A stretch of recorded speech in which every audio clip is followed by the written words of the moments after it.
Hey Fayette County, Georgia homeowners, what did the real estate market do in January of 2024? And how are your home values doing? Is it a good time to buy, sell, or stay put? I'm Daphne Bousquet with eXp Realty, and I got all the data for you so you can make informed decisions. Let's dive in.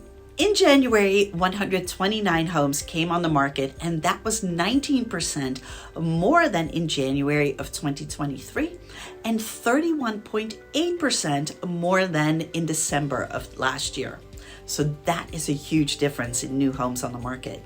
If you've seen my previous video, you may know that in 2023, about 30% fewer homes sold than in 2022.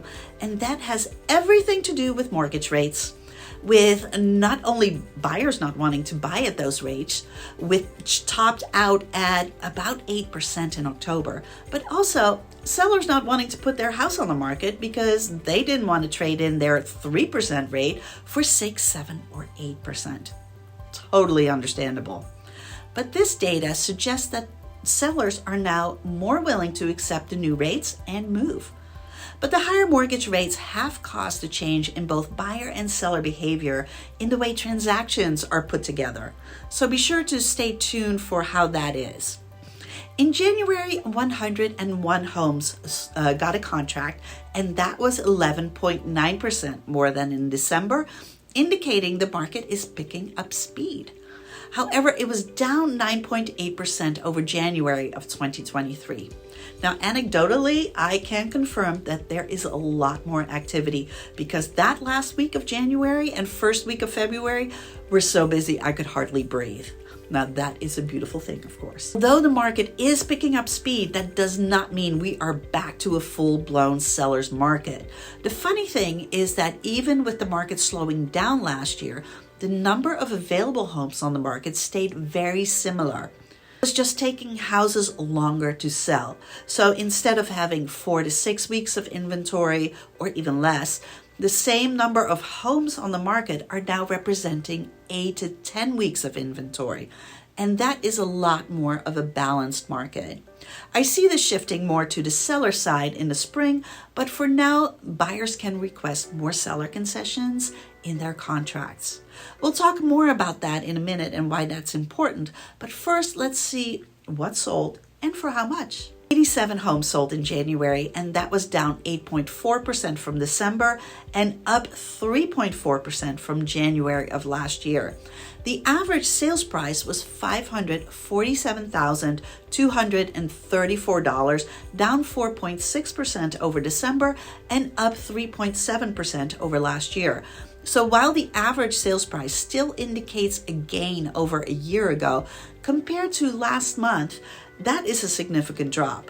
However, it is up compared to October and November, so I'm not too worried about it. The median sales price sit at $490,000, again down from December, this time by 5.7%, but up 7.4% over last year. Now, with the number of sales down, I think you just see more fluctuation in the median and average sales price points. You really need to look at a trend over several months, and I think we're fine in that regard. In the last 30 days, 57% of the homes sold had seller concessions, which means that sellers were contributing to closing costs, essentially helping buyers buy down their mortgage rates, making the house more affordable. Now, why would they do that instead of lowering the price of the house? It's easy. Buying down the interest rate actually gives you a lower monthly payment than if you lowered the purchase price by the same amount. For instance, while lowering the price by $10,000 on a $500,000 house can lower the buyer's monthly payment by $60, if you have the seller contribute that same amount towards buying down the mortgage rate by half percent, their payment would be $148 per month lower.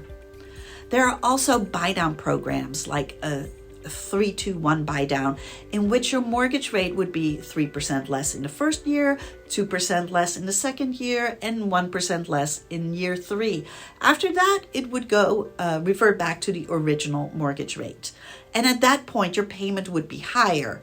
But on the other hand, if the rates have dropped at that time, you could refinance. It is definitely smart for buyers to request this and for sellers to offer it. The net amount of money sellers receive is the same, while it makes a big difference to the buyers. In fact, I was able to do this for all the buyers I have under contract right now. If you'd like to have my help buying a house and negotiating a rate buy down, contact me. All my information is in the description. So far this year, interest rates are still fluctuating. They're not as high as they were, but not as low as they could go. Unfortunately, no one has a crystal ball, and even though some experts are expecting interest rates to come down some this year, they really don't know for sure. What we do know is that we cannot expect them to go down as low as they were in the past few years. We are going to have to come to terms with interest rates that are more in line with historic average rates. And as such, it's nice to have seller concessions and rate buy downs as an option. And I am happy to help you with that. I'm Daphne Bousquet, your local realtor with eXp Realty, and I look forward to working with you.